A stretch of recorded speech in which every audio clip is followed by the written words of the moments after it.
ഞാൻ പറയുന്നു, സ്നേഹത്തിന് 3 അടയാളങ്ങളുണ്ട്. ആ 3 അടയാളങ്ങളാണ് ഇന്ന് ഞാൻ ചർച്ച ചെയ്യാൻ പോകുന്നത്.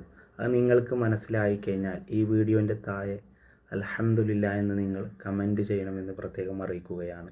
1, സ്നേഹിയുടെ സംസാരം സ്നേഹിതനെക്കുറിച്ചായിരിക്കും. 2, അവൻ്റെ മൗനം സ്നേഹിതനെക്കുറിച്ചുള്ള ചിന്തയിലായിരിക്കും. 3, അവൻ്റെ കർമ്മം സ്നേഹിതനെ അനുസരിക്കലായിരിക്കും. ഈ 3 അടയാളങ്ങളാണ് ഒരു മഹാൻ പറഞ്ഞിട്ടുള്ളത്. അതുകൊണ്ട് പ്രിയപ്പെട്ടവരെ, ഈ 3 അടയാളങ്ങളും മനസ്സിലായി കഴിഞ്ഞാൽ നിങ്ങൾ അൽഹംദുലില്ലാ എന്ന് കമൻറ്റ് ചെയ്യണമെന്ന് പ്രത്യേകം അറിയിക്കുകയാണ്.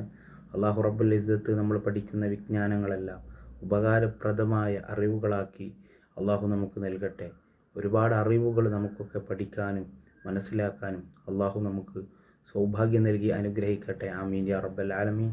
അസ്സലാമു അലൈക്കും വറഹ്മത്തുള്ളാഹി തആല വബറകാതുഹു.